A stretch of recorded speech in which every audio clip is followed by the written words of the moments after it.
तालुका अध्यक्ष आणि आत्ताच महाराष्ट्र राज्य प्राथमिक शिक्षक मुख्याध्यापक संघाचं जिल्हाध्यक्षपद आबासाहेब जगताप यांच्या माध्यमातून मिळालेलं होतं आणि ते अजून कार्यरत आहे, कारण त्यांनी पुढची कार्यकारिणी निवडलेली नाही. त्यामुळे रोखले सरांसारखं मी ही सोडणार नाही सध्या निवडून. असो, शैक्षणिक क्षेत्रात काम करत असताना शिक्षकी पेशाशी प्रामाणिक राहून काम केले. आबा तुमच्या सुद्धा गावात मी प्रामाणिकपणे काम केलेलं आहे. महादेव मस्के तिकडे बसलेले आहेत. परंतु मी ज्या वेळेस चांडगाव घ्यायचं तेव्हा या ठिकाणी आमच्याच काहींनी सांगितलं जा आपले आबा आहेत तिथं, अशी आपुलकीची या ठिकाणी त्या ठिकाणी आम्हाला सांगितलं गेलं आपले आबा. म्हणजे त्यामुळं मी ते गाव घेतलं. व्यवस्थित मला आबांनी त्या ठिकाणी खूप असं सहकार्य केलं आणि त्याच सहकार्याच्या जोरावर शाळेतील ज्या विविध योजना आहेत त्या योजना राबवण्यात मी त्या ठिकाणी यशस्वी झालेलो आहे.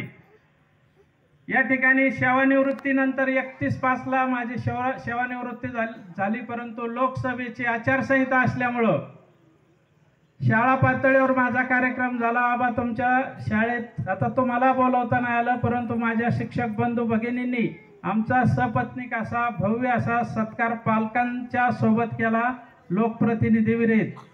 त्याचप्रमाणे आढळगाव केंद्रामध्ये सुद्धा आढळगावातील सर्व आमच्या शिक्षक बंधू भगिनींनी आमचा आणि अर्जुनराव दळवींचा या ठिकाणी सत्काराचा कार्यक्रम आयोजित केला.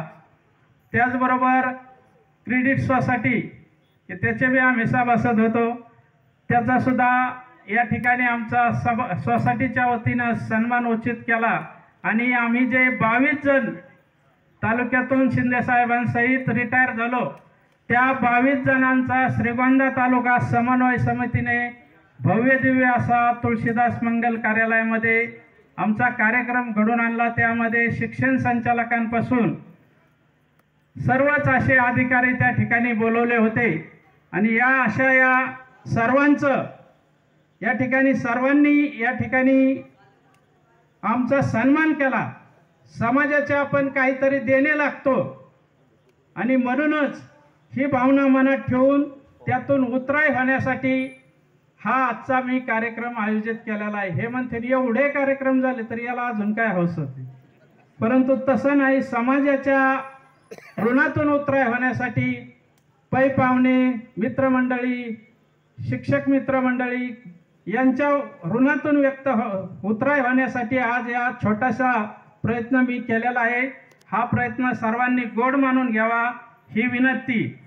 पुनश्च एकदा कार्यक्रमास उपस्थित राहिलेल्या सर्वांचे मनापासून आभार मानतो आणि माझे मनोगत थांबवतो. जय हिंद, जय महाराष्ट्र.